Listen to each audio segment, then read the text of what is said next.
You can make a few $1 million, $10 million being really good at marketing and sales. You could become a multimillionaire doing that. It's just, you're not going to build like the massive, massive fortune unless the thing you sell is good. That's Alex Hormozi, best-selling author and the founder of Acquisition.com. It's like the real big obvious answer of why people don't make more money is they're just not that good.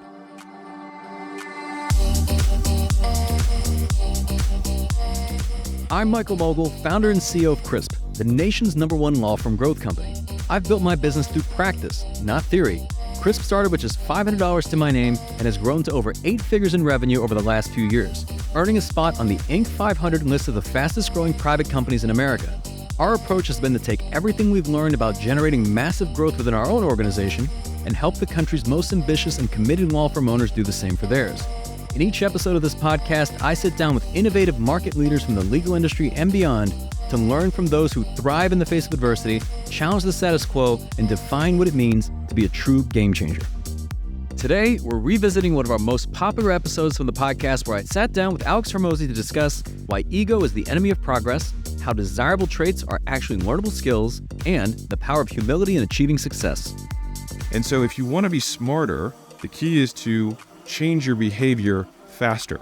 And so I think in that way, it operationalizes knowledge. Probably a lot of lawyers are big readers and they love the mental masturbation of like consuming stuff. But if your behavior does not change after you go to a workshop or a seminar, or you listen to this podcast, if your behavior doesn't change, you learned nothing, which means you are not that smart. That's coming up on the Game Changing Attorney podcast.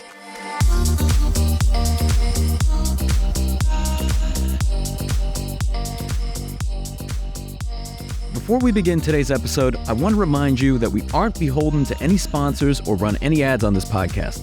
This allows us to present all of our episodes raw and unfiltered.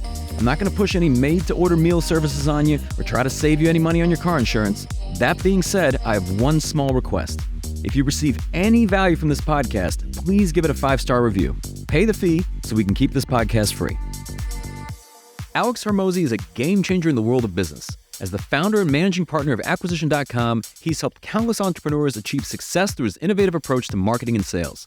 In a world where ego often reigns supreme, Alex is a refreshing voice of reason, urging his fellow entrepreneurs to confront reality and embrace the truth about what it takes to win. I began our conversation by asking Alex about his journey towards building his personal brand and how it has impacted his success. The only platform that I was really consistent on was, not even consistent on, the only one I used was podcasts. So my first podcast was June of 17. And then I think in September of 20, I did my first YouTube videos. And then I did that first. And then I think probably 1 or 2 quarters later, we started with the short video stuff on TikTok and Instagram Reels. I picked up Twitter, I think in like June of like the next year of 21. And then that's been more or less the entire strategy. When I say strategy, I mean like we just post on those platforms. So from my understanding, you kind of had an evolution of just your mindset towards building brand and building personal brand. You know, what led to that? Being wrong. My 8th episode of my podcast in 17 was Stop Branding. That was the 8th episode. I probably have the exact opposite perspective now. And I'm wealthier now, so hopefully I'm right. And maybe in 10 years I'll change my mind again, but I don't think I will. Fundamentally, brand is one of the ways that you can differentiate anything. It's really just the goodwill that you have in the audience and your ability to price above a commoditized version of whatever you offer. Like that discrepancy between what a commodity sells at and what yours sells at, like that is the pricing power that brand affords you. And so with price being the single strongest lever on profits in any kind of business, having a brand becomes incredibly important if it is the strongest influencer on your ability to price. That just fundamentally shifted how I saw it. Because before then it was just direct response in terms of cold reach outs like cold calls, cold emails, etc., and direct response ads in order to get customers. And so I was just a big advocate of like, just do cold calls and run ads and you will get customers. But the long play is building a brand that is worth something, and then that can get transferred into any arena. So like if I were to start a Mozi Nation credit card or I were to start Mozi Nation apparel, both of them would be successful even though they're completely independent because of the brand that's been built. Not that I'm going to do either of those things, but I'm just saying like that's kind of the idea. Well, and I mean, so obviously your ventures have evolved over the years. I heard you mention on a podcast that the businesses that most entrepreneurs start are often drastically different from the ones that they eventually find themselves in. And you mentioned like Andy Frisella and yourself. If you could briefly share just kind of your entrepreneurial journey and your evolution. Yeah, I'll do it by businesses, so that'll probably be easier. So first thing I did was I started an online training charity business. So people would pay, but then I would donate the money. And that was just kind of like get my feet wet with people giving me money, even though I didn't take it personally. Then I quit my job and asked the same people who were paying the charity if they would pay me instead so that I could like eat. I was like, I'm the charity now, and they were all good with it.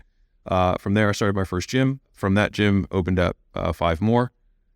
From there, I had a mentor say that this, he was like, you're really good at running gyms. You shouldn't be owning more gyms. You should kind of teach other people how to run gyms.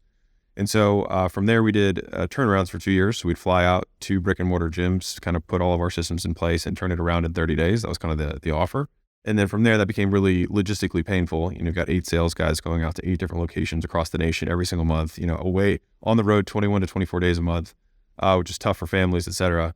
By a stroke of luck, there's a million very sad stories in between here, but by a stroke of luck, I was supposed to launch 6 or 8 gyms the next month, and we had decided to pivot to go direct to consumer selling weight loss because we were familiar with that. And I told the gym owners that we were supposed to launch that I wasn't going to do it. And one of the guys was like, hey, could you just show me what you're doing rather than flying out here? And I was like, sure. How much? And I just picked a really high number, and he said yes. And I was like, holy cow, that was pretty cool. And so then I told all the other guys the same thing, and they were like, how much? And I just kept increasing the number, and they all said it was fine. And then I called all the gyms I did the turnarounds for and said, remember that thing I did? Can I just license the model to you? And they were like, yeah, that's fine. And so that's when we got into licensing. That was 2017. That was like April, May of 2017. And then it took off like a rocket. And so then, 5,000 locations later, that's where Gym Launch is today. We started a supplement company in between there to sell through that distribution base. So that was e-commerce. And then we started Allen, which is a software company that worked leads for brick and mortar businesses. That was the next year after that, all selling to that same audience. And then in 2021, in December, we sold 2 of those companies. So Gym Launch and Prestige Labs to American Pacific Group, which is a private equity group out of San Francisco. And we sold that for 46.2. And then we sold the software company for an undisclosed amount to a strategic buyer. So we sold 75% of that in an all-stock deal. From there, we started our family office, which is acquisition.com, which we started the day after we sold. And now we have, I think, 11 portfolio companies. And it's fascinating to me because, I mean, looking back at that journey, I know you mentioned that there's several moments, and I mean, I've heard you describe some of them, some like the rock bottom moments of the people that either did not operate with integrity, the people that you would partner with, running out of money, even the way you start, $100 million offers, your book, just talking about that scenario. I mean, if you could speak to some of that, just in the story of adversity, right? That was an unrelatable recanting of events. There were many rock bottom moments, but I would say the 2 most famous of them, if stories can become famous, was when we switched out of the brick and mortar gyms and got into the turnaround business. The reason I made that move was because I was supposed to be opening more and more locations with a new partner. So I sold 5 and I opened a 6th with this kind of new model that was going to be like a launch and go model. And so the guy that I partnered with was like, hey, I'm really good at operating. You should, instead of doing these turnarounds, just open it, fill it, and then I'll just come behind you. And then every month you can open up 1 to 2 locations and own them all. And I was like, that sounds great. He said, but I have some financial, issues, and my credit's not good. So of course you'll personally guarantee the lease and front all the money. And I was like, of course, and I'll do the work too. Of course. I mean, that's any nice guy would do that. And so, everyone already knows where this goes. 6 weeks later, I crushed the launch of this new gym, and then I look at the bank account. Bank account's empty, and I put all the money from selling my gyms into that bank account too because I was young and I didn't understand how this worked. All the money that I'd had from the 5 years or 4 years of building my own gyms was gone. And so I just had this gym, and I was like, dude, what the hell? And he said, I know you've been skimming from the top of this business. And so that was just my share. It never occurred to anything like that had ever occurred to me. And so I went to a mentor, and he's like, just go line by line with him through the financials. Like maybe he's concerned or whatever. And so anyways, I went to him with all the financials highlighted line by line to show what every one of the expenses was. And then we brushed it off the table before we could even look at it. I was like, oh, okay, I just got completely scammed here. And so that was the first time I lost everything. And then that was when my to-be wife at the time took me to her parents' house, which I got to meet her parents for the first time. Hey, here's this guy from the internet that I just left everything for. He's a real winner. He has nothing to his name, and we're going to start this business together. And so she said, hey, we should keep doing this turnarounds, even though that this one didn't work out. The model's good. And so she got all of her friends to quit their jobs to do this with us. And so we were supposed to start on the 26th of December, which was 2016. And on the 24th of December, I had done this big launch to kind of recoup money because that was how I knew how to make money. So I did a big launch and we had like $100,000 that was supposed to come to us. And then but for whatever reason, the money wasn't coming. Like we were processing the credit cards and it just wasn't getting deposited. And it'd been almost like 3 weeks. And I was like, what's going on? So Christmas Eve, I get on the phone with the payment processor and I was like, I'm not getting off the phone until you guys send me the money. And long story short, they said, hey, because of that gym that you opened up and you had, because I shut the gym down that was with that guy and I was doing launches in other locations. So I was running everything through a Southern California brick and mortar processor account, which I didn't know how this works. So I just figured, yeah, you just process money through the POS. And so I was making up memberships that didn't exist for gyms that I wasn't at. And they were like, this is irregular. We're just going to hold on to this money for 6 months. And that was all of the money that I needed. And 2 days later, all of her friends were supposed to quit their job and start this new launch business with me. And so that was going to cost me $3,300 a day in advertising, hotels, airfare, rental cars, per diems for food for this new launch and go model. I had a credit card from when I had my gyms that still hadn't been canceled by Amex for a $100,000 limit on it. And that's when I told Leila, I was like, hey, I think this could go really, really terribly wrong. And I think you would be justified in leaving me at this time. I'm like sitting in her parents' basement or, I'm like, you really should leave me right now. I don't think this is going well for me. And she said, I would sleep with you under a bridge if it came to that. And so, when she said that to me, it gave me whatever confidence, every guy could use. And I started, I spent $3,300 a day on a credit card and meanwhile, I still didn't have a way to process money. So we're spending $3,000 plus a day, selling 20 to 60, packages of fitness per day with all these sales guys. And I couldn't process the money. And so on the last day of the month, I finally got some processor to give me a $50,000 limit. If you're doing the math here, $3,300 a day does not add up to $50K. But the good news was I could process $50K a month, which meant that on the last day of January, I processed 50. On the first day of February, I processed 50. I got 2 more running. And so the 50 and 50 covered my $100,000 from the month before. And then I was still back at zero again. And so the next month I made like $20,000 or $30,000 in profit after costs. And so that kind of concluded the first rock bottom. And then fast forward 3 months, all these gyms that we're doing these launches for started telling the customers to refund and go through them instead at half the price after we would leave the location because they had the relationship with them. But we owed the processing risk, which ended up being a recurring theme. So I lost everything again, the little nut that I had saved up. And that was when I called the gym owners to say, hey, we're going to sell direct to consumer. I think maybe, I was telling Leila, I was like, I think maybe I'm out on this gym thing. Like something's not working and I just need to switch gears. But when I called the first guy up and I said, I'm not doing it. He said, I put my life savings into this gym, man, and I refinanced my house and I maxed it on my cards. Like, I need your help. And so push came to shove and I said, fine, I'll show you how I fill gyms up and how my whole system works. I was like, but I'm not flying out there to save your ass if you can't sell. And he said, no, it's fine.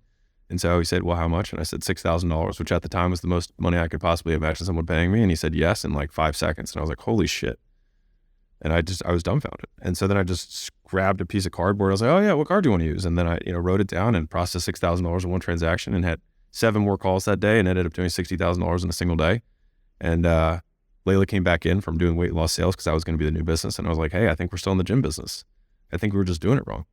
And she's like, wait, so we're back in gyms? I was like, yeah, we're back in gyms. And so from there, I called all the old gyms that we'd done the launches for, said, hey, remember that thing I just ripped $100,000 out of your location for? Want me to show you how I did it? And they said, sure. And then I sold them the thing. So that's the slightly longer story of that with many, many sadnesses taken out of that. During that period of time, I also got a head-on collision into DUI. My mother was in the hospital. Like there's a lot of other things that were going on too, but it was a tough time for me. It's like the ultimate pitch for entrepreneurship, just now. And I mean, I got to say, right. Yeah. The ultimate pitch for entrepreneurship, like beware. Yeah. It's like, well, the frustrations lead to breakthroughs, and it seems like, I mean, every entrepreneur kind of has their own story, but it's very rare, if ever, that I hear anybody having a story where everything always went up and to the right. It was always, they were screwed over. There was always some rock bottom moment. There was something that was a catalyst. I mean, when you're taking these hits, I mean, obviously you're human as well. I mean, it's easy to get discouraged. What keeps you going? I mean, for me at the time, it was very away driven. I mean, I didn't have like, a lot of times people are very driven by like their mission or their purpose or their big vision. And I had none of those things. I mean, my vision was A, don't be broke. B, don't let my dad be right. Really B more than A. But A was the facilitator of B. And so, yeah, just the idea of going back as a failure to Baltimore was just like, I would rather have died than done that. And so as much pain as I was going through at the time, it was better than the alternative of admitting defeat. And so for me, that was the thing that got me through it. And I think for a lot of entrepreneurs, if there's a couple of key themes in the messages that I want to put out is that like, there's a lot of positive jargon that's put out by, it's social media and influencers, et cetera, like follow your passion. But the thing is like when you're starting out, everything sucks. Like everything sucks. And I was talking to a friend of mine, and sadness comes from not knowing what to do, right? It's a feeling of hopelessness. Like you don't know what steps to take, which really just means it comes from ignorance. And when you're new, you don't know anything. So of course you're ignorant. Of course you don't know what to do, which leads to like very deep depression for a lot of entrepreneurs at different times in their careers. Most guys who are starting out are thinking there's something wrong with them because they're not passionate. But my probably singular message is use pain, because most entrepreneurs don't need to look very far to find the pain in their lives. Anger, shame, fear, resentment, whatever it is, anxiety.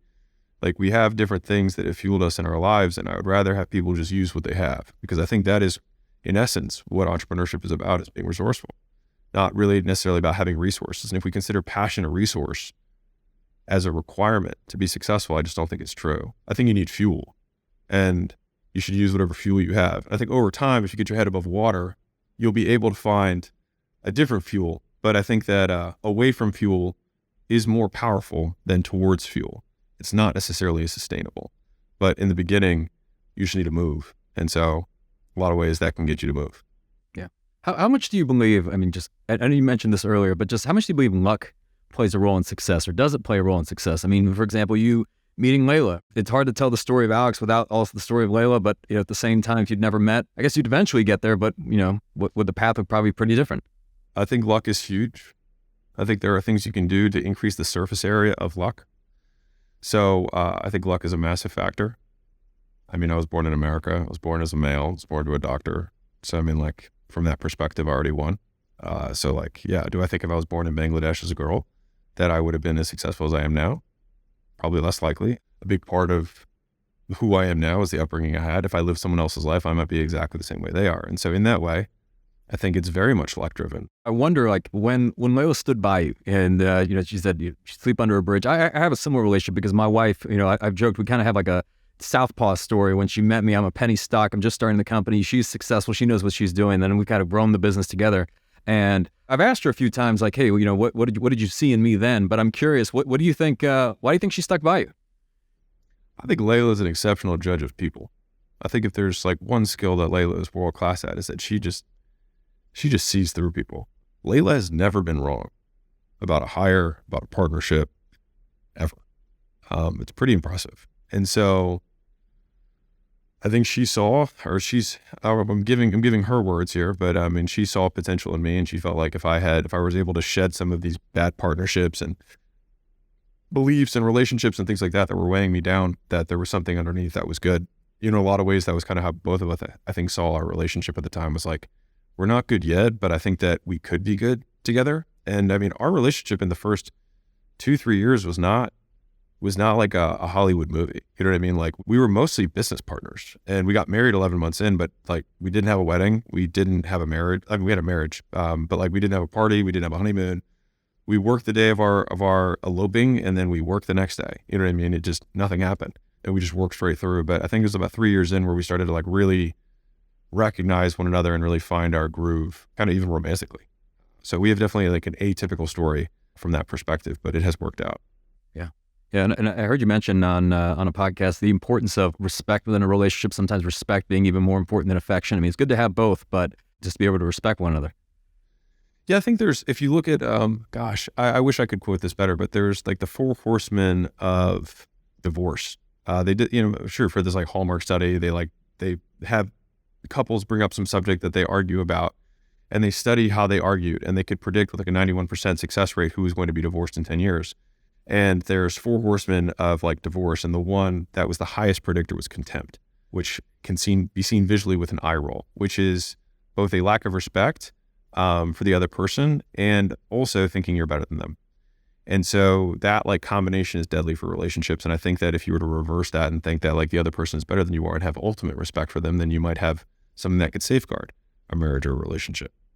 I know that the two of you have worked together. I joke, my wife and I say, like, we've been together, but it's like dog years, right? Because, we wake up together, we go to the office, and then we come home. So it's just like multiplied by 7. But like, what advice do you have for other couples, whether they're considering working together, if they're already working together, how to keep that going? I have to put my disclaimer that like we've only been together 7 years, and I think in decades. So, when we cross our first decade, I'll let everyone know. But, the only encouraging thing I can say is that from a time spent together, the average marriage, people spend 2 hours a day together, and 45 minutes of that is high quality, and the other hour and 15 minutes is watching television or eating and doing like household activities. And so the amount of time we spent together compared to the average relationship is we've had like a 45 or 50 year marriage comparatively in terms of hours spent. That being said, with that large caveat, I think that the biggest thing that has worked for us is just acceptance, which is that Leila has never tried to change me and I've never really tried to change her. And I think I get a lot of messages, which is like, how do I find my Leila? Or more specifically, how do I make my wife into Leila? Which is a weird message to get because it means that you don't accept your partner for who they are. And so people are like, how do I get my wife into business? I was like, if she's not already into business, she's not into business. Like, you're not going to make her into business. It should be like a woman saying like, how can I make my man taller? It's just not going to happen. So I think, and this is going to probably be relatively controversial, but I think a lot of people lose in the draft. So a lot of people think about like, how do you coach a championship team? I think a lot of teams lose in the draft. They don't have the talent. And so again, that's probably a little bit contrarian to like all marriages are savable, which maybe they are. The question is, are they ideal or are they optimal for both partners in terms of achieving their potential? And I think a lot of them are, because I think a lot of people mature over time and probably wouldn't make the same decisions as they did, 20 years ago, which is one of the hardest parts about a lifelong decision in general. And so I think that making sure that you're picking somebody who has the same long-term goal as you, has the same values as you. And I think the single greatest one is that that if you want to grow, that they want to grow, because growth is also another word for change, which means that if you have two people who are changing for a long period of time, you just better hope they be changing in the same direction. Yeah. And it's obviously like choice of spouse or life partner or whatever, obviously probably one of the most important decisions we make in our lives. It's number one. So, okay. So on that note, then what would you say is like 2 and 3? Well, I say that from measuring from subjective well-being. So it has a 0.71 correlation to your subjective well-being is the strength of your relationship with your significant other. So there's nothing else that comes close to that. So I would say from that perspective, it is the most important one. And pretty much if you think about this, everything else is impermanent. The business you start is impermanent. You can change businesses, you can change markets, you can change where you live, change who you work with. Like all of these things are changeable. But if you are married and you believe in trying to stay with that commitment, then like you're making a permanent either detractor or addition to your life. And that person's going to interact with you probably more than anyone else. Not probably. You will be interacting with that person probably more than anyone else, especially if you work together. And so like pick wisely. Yeah. But 2 and 3, where you live, like the actual market that you're in, that's becoming less and less important. But I think just the circles you run in are important. I think from a business perspective, the industries that you choose to get into have a huge influence on you. If you're getting into steel mills as they were going out, or you're getting into newspapers 10 years ago, probably wasn't the best call. So it didn't matter how good you were, you probably weren't going to win. So those are kind of like some of the bigger marker or macro influencers on how successful you'll be. But that's a little bit more of a business tangent. Yeah. And I know you've worked with many, many different founders. I mean, in all sorts of different businesses, services-based businesses, software. I mean, the full gamut. Like, are there any particular traits that you've seen in the most successful founders that kind of separate the most successful from the least successful? Yeah, they're humble. If you have humility, you can do a lot. Because if somebody's humble, then they can accept feedback. If they can accept feedback, then they can change. I mean, it's very difficult to, basically, if someone doesn't have humility, then it means that whoever they are day one has to be the person that they need to be at day 1,000. Because if they can't admit a deficit, then they can't improve. And so humility is by far the biggest one. Beyond that, they have to have drive. They have to have some reason that they're going to do it, whether it's, away from fuel or towards fuel. Like they have to have some sort of drive.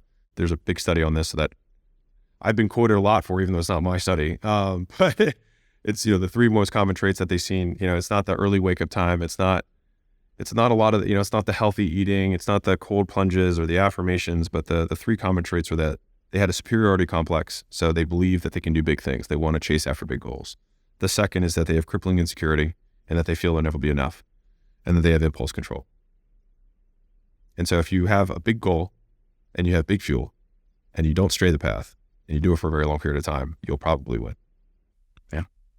Yeah. It's almost like, I think there's a book, it's called like The Manic Edge, to a degree, it's like you almost have to be crazy in a sense. I mean, you think about the entrepreneur, the idea of starting a business, the risk that you take on. I mean, obviously, I think Shark Tank maybe has popularized this to an extent, but when you look at the reality of it, it's not always a great proposition. I mean, I think now with a lot of like social media culture, it's this idea of, working remotely from your laptop. Everybody's making 40 grand a month. I don't know why people get stuck on this number, but I don't know that it really depicts an accurate portrayal of what this journey is.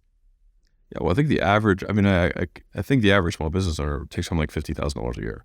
I mean, the average small business owner makes the same as the median household income. So, from that sense, it's one person versus a household. So I guess in that sense, they have to make a little bit more money. They also take on significantly more risk personally in order to do that. So I agree with you. I think right now it's in vogue. It's cool. I mean, it is the way to make the most money. It's also the way to lose the most money. So it is, at definition, the highest risk, highest reward game. But, to quote Warren Buffett, I think the reason business is so risky is because people don't know what they're doing. And that's kind of the nature of it, is that when you start, you're ignorant. Biggest debt you pay is the tax of not knowing, right? You're not knowing what you do. He also says that it's only risky if you don't know what you're doing. And so once you do know what you're doing, then there's not nearly as much risk in business. But the only way to know what you're doing is to get in the game, which means you have to incur lots of risk to get in. And then the more you play, the better you get, and the less risky it is, and the higher reward is. Yeah. Yeah. It's like in many cases, it's like the solution's making good decisions. How do you make good decisions experience? How do you gain experience bad decisions? And, Right. and the cycle repeats. Something you've shared before that I thought was very interesting is just the differences between how the most successful people view time and their approach to time horizon. If you could elaborate on that. You can pretty easily tell how successful an entrepreneur is by looking at two elements of time. One is the increments of time they speak in. So if they talk in decades, they talk in multiple decades, they talk in lifetimes, they talk in generations, I can almost guarantee you it's going to be a significantly more successful entrepreneur than the one who talks about next week, next month, and even next quarter. And it's such a small thing, but it's pervasive. Like, you can hear it in conversation. You can immediately know, oh, this guy's only doing this much, because the only way to do really big things is to think on a much longer time horizon. The second component is how they manage the micro, which is if you look at someone's calendar and how they allocate their most scarce resource, which is time, you can see where they're going to be in 6 or 12 months. So if you look at the calendar as the balance sheet of someone's time asset and how they allocate it, their time budget, then you will see where they're going to get their returns. And so if we look at a founder and we look at their calendar, we can tell how the company's going. We can usually see how we need to fix it, because fundamentally most entrepreneurs work all the hours of the day. Most of them do, right? And so if they're not making the amount of money that they want to make, it's because they're doing the wrong stuff. And that's usually the biggest issue. And they think they need to work harder, but they've already maxed out their hours, which means fundamentally they're wrong. They're seeing a distorted reality. They think this is going to work, and it is not. Are there particular things that you see? I mean, just even looking like at an entrepreneur's calendar where you're like, okay, well, that you can tell right away, okay, this is not optimized, or the focus isn't in the right place. Like, what types of things stick out? Well, the single common trait that every entrepreneur has to get over time is relinquishing control. So entrepreneurship is a continual giving up of control at all levels. And so whatever they're doing is usually the thing that they need to be able to give up and transfer to somebody else in order to get further and further above the business and get more leverage. And so in the beginning, you have to give up delivery, or you have to give up selling, or you have to give up promoting. You have to give up something, or administrative tasks. And you look at your calendar and you say, which of these things is most easy to replace in the marketplace and is the cheapest one that I can replace? And you replace the first one that gives you the most time for the least amount of money. And then you're like, great, now I should fill my time up with the thing that makes me more money. And fundamentally, that is the game, is you just continue to trade up the time until you have bought all of your time back. And then you can just do all the highest level leverage activities. And leverage just being defined as getting more for what you put in. Yeah. Now, this is a concept that I think when people hear it, they probably will nod along. And yet, you and I both know this. I think so many entrepreneurs struggle with it and struggle with that relinquishment of control. No one can do it as well as they can. No one can do it, quite the way they do. What's the answer there? Like, how do you get somebody to the point where they actually start doing it? Confrontation. This is why you're poor. Like, you can keep doing what you're doing. It's just you're going to keep getting what you're getting. And so the question is whether you want to keep getting what you're getting, or you're willing to change something. I mean, it's the same as somebody trying to lose weight saying, I want to keep eating the same diet, but it might look the same. You're like, yeah, so you have a diet of time that you continue to eat, or let something else eat your time every single day, and you expect the outcome to look different, and it's just not true.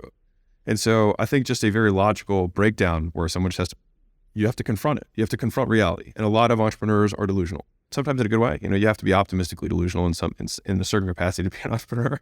But a lot of times that delusion takes control and they believe the false statements that you just said, right? Which is like, no one can do it like I can do it. I'm irreplaceable, et cetera, et cetera. But like every single human on planet Earth is replaced in 100 years. Yeah. And the likelihood is that if you were doing it and you're also doing other things, then somebody doing full-time what you're doing will be better than you are. And I can virtually guarantee that 100 people doing full-time what you're doing are going to be better than you are. So a little side quest here. A lot of entrepreneurs learn the wrong lessons from experiences.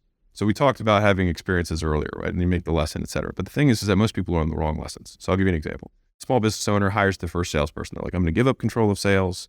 I'm going to give it to this person. They're going to start selling. And of course, the person tanks. Okay. Because they also don't know how to hire, manage, recruit, train salespeople because they don't have that skill set yet either. But they bring this person on, the person fails, right?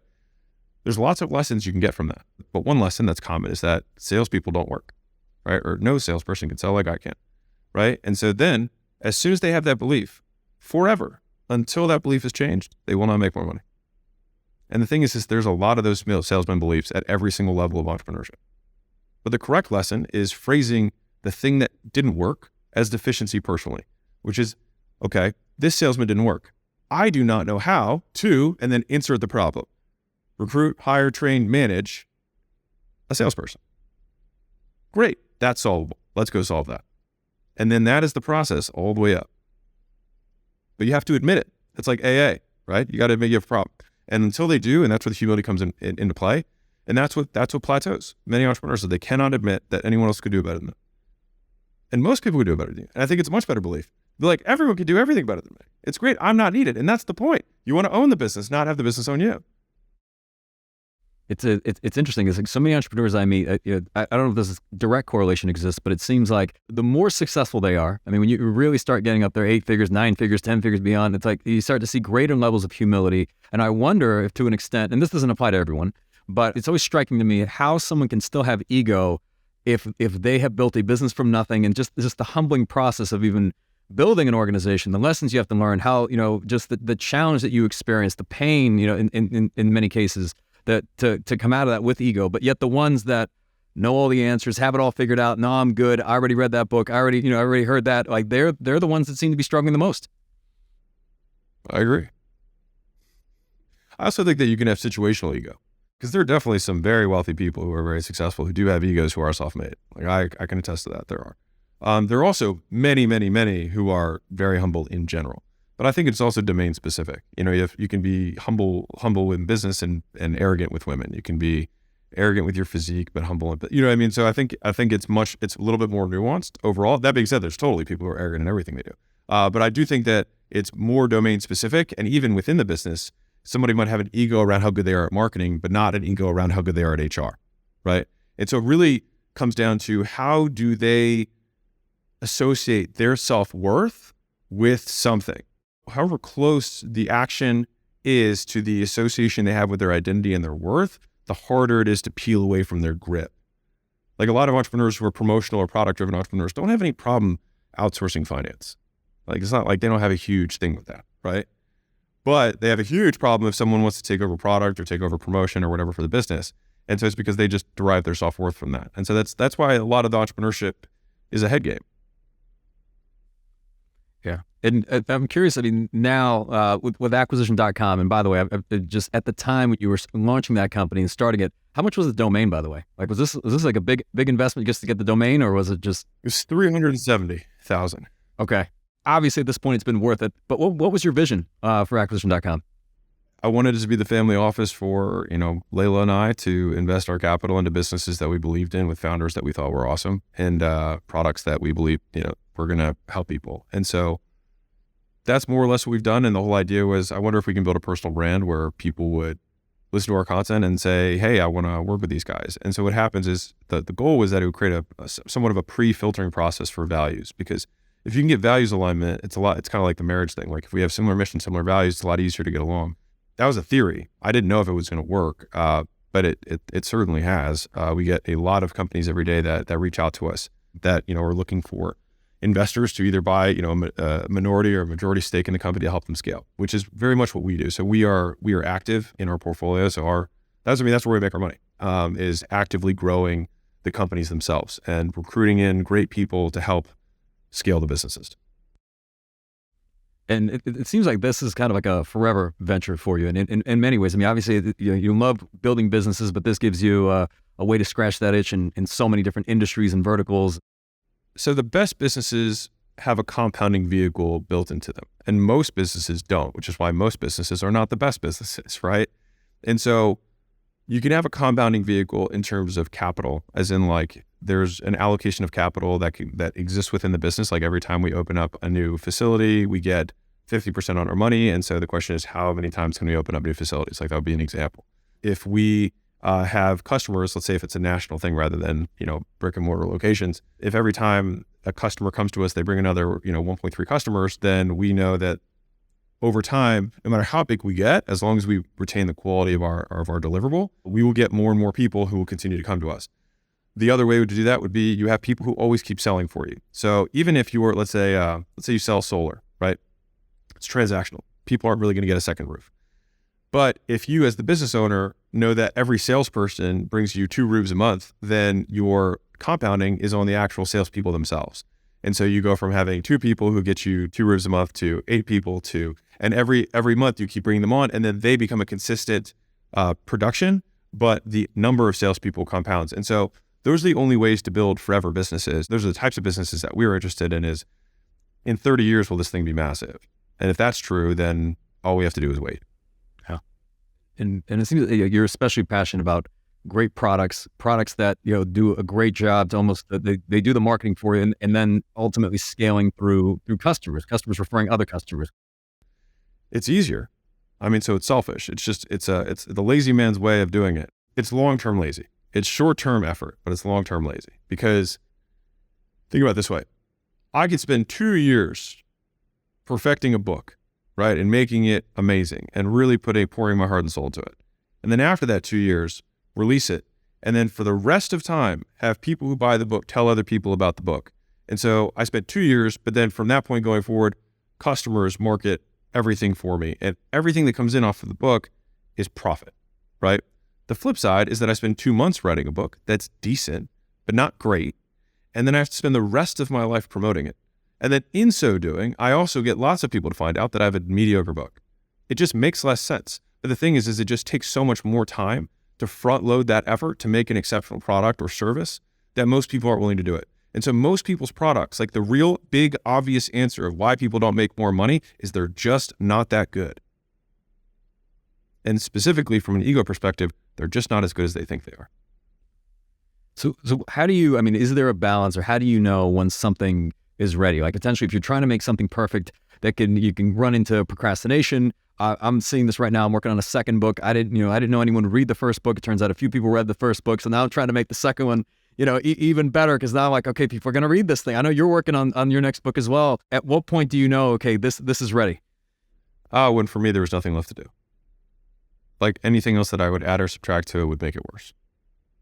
Now, that's not always the case. You know what I mean? With like a book is a very defined, literally has bookends, right? There's beginning, ends, and end. But if you have a software product, for example, I share those more from a conceptual perspective as an ideal. But like the idea is to have a consistent cadence where you're improving the product on an ongoing basis, right? And so, but the thing is just front loading that, because until you have the product market fit, until you have a certain percentage of people who are bringing their own friends to try your thing, it's still not right. And so what ends up happening is that, especially if you have a promotion-driven entrepreneur, so somebody who really understands how to market and sell, this is where, I don't want to say it gets dangerous. It's just that you can make a few $1 million, $10 million being really good at marketing and sales. And so you could become a multimillionaire doing that. It's just, you're not going to build like the massive, massive fortune unless the thing you sell is good. And so what happens is most entrepreneurs are promote too soon. And then they have to fight this uphill battle for the rest of their existence. And the thing is it gets reinforced because they get better and better at marketing. And so they market more and more and more and more. At some point, especially if it's like D2C, so like, direct to consumer products, you go into colder and colder audiences who are less and less likely to buy your thing. And so your cost to acquire continues to rise over time, because also advertising costs only go one way, which is up, just the cost per eyeball. And so you've got multiple forces that are going against you that are decreasing your profitability. And unless you have a concurrent force or something that's going in parallel with that growth, which is your customers bring you other customers to decrease that cost of acquisition, you eventually hit a plateau where you can do lots of revenue and not a lot of profit, and you can't grow from there. And that's where sometimes you have to have hard conversations with an entrepreneur and be like, this thing just isn't good enough. And we need to maybe dial back a little bit. And so like the original idea of getting your first acquisition channel going, whatever it is not to then scale that. The idea is that you get enough customers in that you can get feedback, continue to improve the product. And then once you get enough people referring and bringing friends, which is my litmus test for it is good enough, then you scale it. Now you still consistently want to make it better and better and better. Absolutely. But a litmus test is, am I getting referrals? Once you have that, then all of your marketing efforts from there on out are going to be enhanced. And then that's what's going to allow you to outcompete your competition who wasn't so long-sighted and always just wanted to make the next buck. Yeah. Speaking of competition, how do you view competition? I mean, I remember you mentioned the story of the gentleman that kind of screwed you over early on, although at this point, I almost feel sorry for them, right? Because if they kind of hung in and things have probably gone much better for them, just seeing your rise. But it seemed like you never were vengeful about it. You always just had to move forward. And I imagine just in your different businesses, you've had your dealings with various competitors. Some say, the steeper the climb, the sharper the knives. Like, what's your thought on competition? So, one, I love this quote. I think the first time I heard it was from Rick Warren as a pastor. He said, anger is like drinking poison and hoping the other person dies. And so it's just like, it doesn't serve you. So many times, I think many of us have had these experiences where you just obsess about being angry at someone and how could they, how dare they? And most of anger comes from ego. Go back to the humility thing, which is like, you fundamentally think you deserve better, right? If you don't think you deserve anything, then a lot of times it can diffuse a lot of the situations because you're like, well, in 500 million years, this probably won't matter. And if you scale out wide enough, the earth doesn't look like anything but a speck of dust, or even you can't even see it. And so it just gives a little bit of perspective on like, how much does this really matter? From a competition perspective, there's an obsession with small business owners around competition. And I would say that like most small business owners look at other small business owners and see them as competition, but like they are not competition. Usually both people just have shitty products, which is why they have small businesses. And so I would say obsess over your customers, not your competition. The competition takes care of itself. And as an aside, it's interesting because again, this is kind of a more of a small business owner perspective, but like the private equity and the investment world, if they see 3 companies that serve a similar avatar, they just buy all 3 and combine them.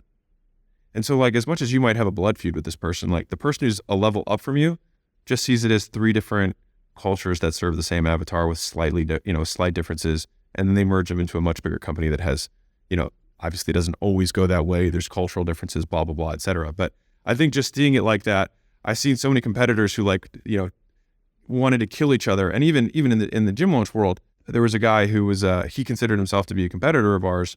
And I reached out to him and he thought that I had some like ill intent and like now we're decent friends. And he's like, I always hated you. And I was like, I didn't think about you.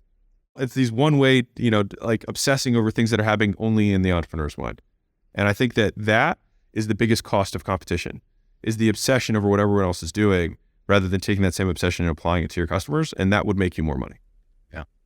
I've heard you say, like, I know a lot of this is a mental game, people thinking about, well, what's someone going to think of me? What are they going to think of my decisions, my choices? If I do this, if I go left, if I go right. And I think you said something along the lines of, one day you're going to pass, it's there's going to be your funeral. And then there's going to be people who don't make it just because something came up that day. Yeah. There'll be people who want to eat, people who are arguing over who gets what. Most of the people that you met your entire life aren't going to make it. And so like, and I mean, it's kind of like, I made this tweet and it went really viral, but the Queen of England died, I think like 8 or 9 months ago now. She amassed more wealth than 99.99% of the population. She was a monarch for 70 years, which has to be close to a record. She did it as a female, which is even more amazing from the times that she came in to power and whatnot. And whoever's listening to this probably hasn't thought about the Queen of England. And she was, one of the all-time goats of just like success, if you want to define it that way. We're so self-centered that we assume that everyone's going to cry when we die, but most of us won't even be remembered for 6 months. And so I think we have all this irrational fear around taking bigger swings, doing the things that we want to do, making whatever dreams we have real, or at least giving it a shot. We play these videotapes in our minds of these future scenarios where people who aren't thinking about us are saying things that they're not even thinking because they don't care about you and they think about themselves. And so it's like, no one's thinking about you.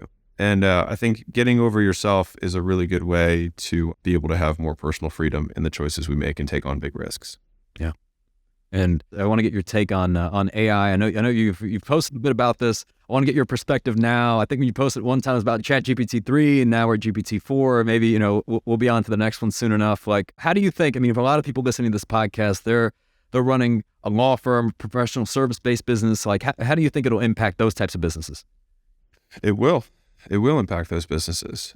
I'll just say my 2 cents, which is the people who will win. I mean, this isn't even my quote, but like, you're not going to get replaced by AI. You'll get replaced by somebody who knows how to use your AI better than you. And that's like the short to medium term.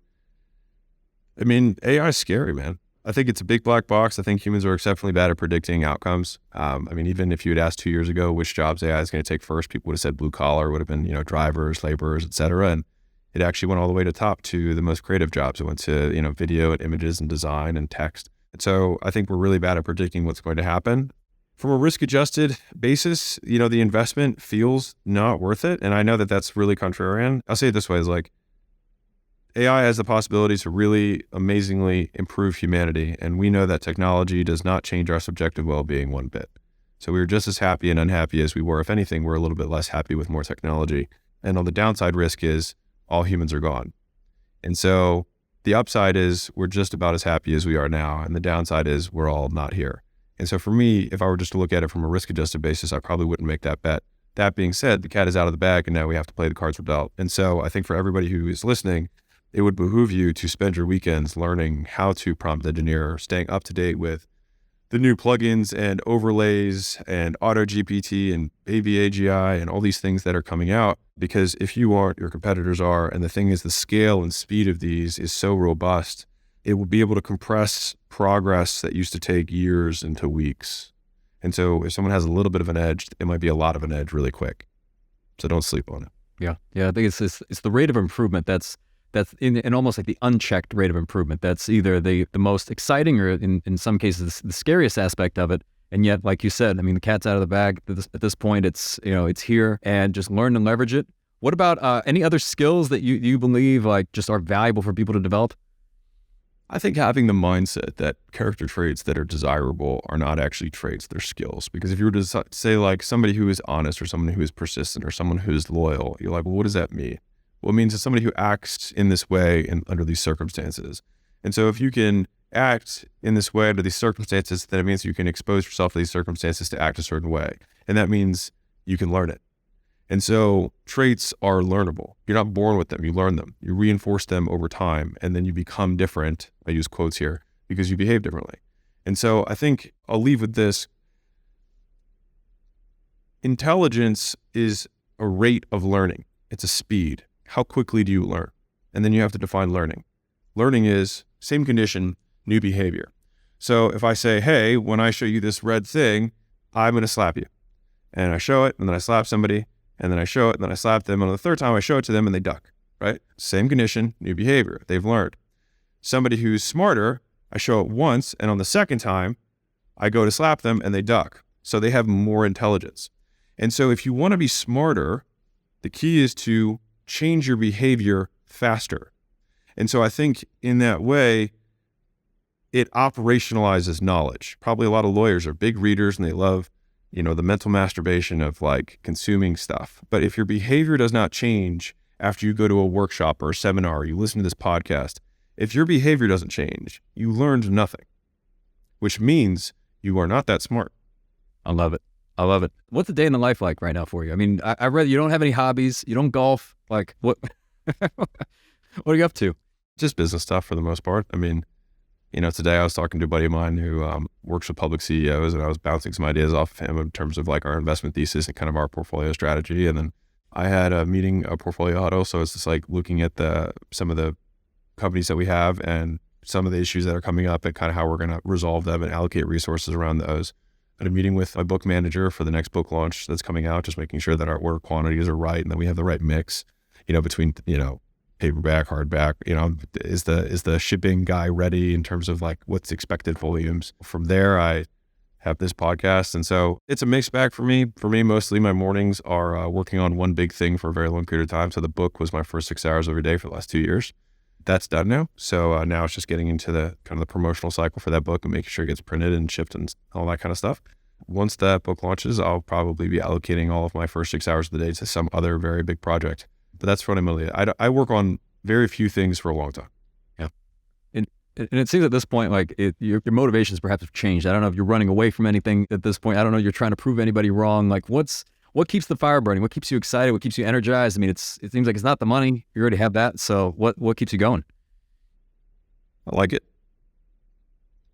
I think that's it. I just like it. It's what I look forward to doing. I write books about business. I draw pictures about business. I make videos about business. I do business all day. I enjoy it. It's what I enjoy doing. And I just happen to be fortunate in the thing that I like happens to be, valuable to a marketplace that exchanges money. If I liked gardening, I'd have a super duper garden. I don't know if I'd make as much money, but I would. But that's pretty much it. I'll leave with this. I had a mentor really early on in my life, and I had a really good weekend, right? And everything was like perfect that weekend. I was telling her how my weekend had been, and she was like, I'm pretty sure the key to life is stringing as many of those days in a row as you can.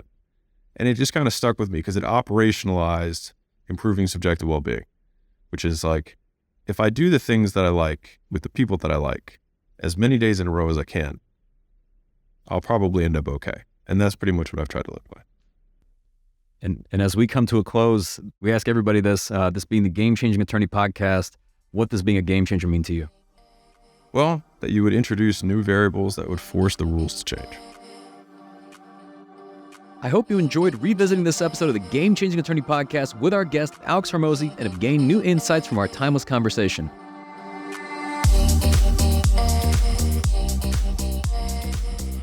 If you found this episode valuable, here are 3 free ways that I can help you grow your law firm.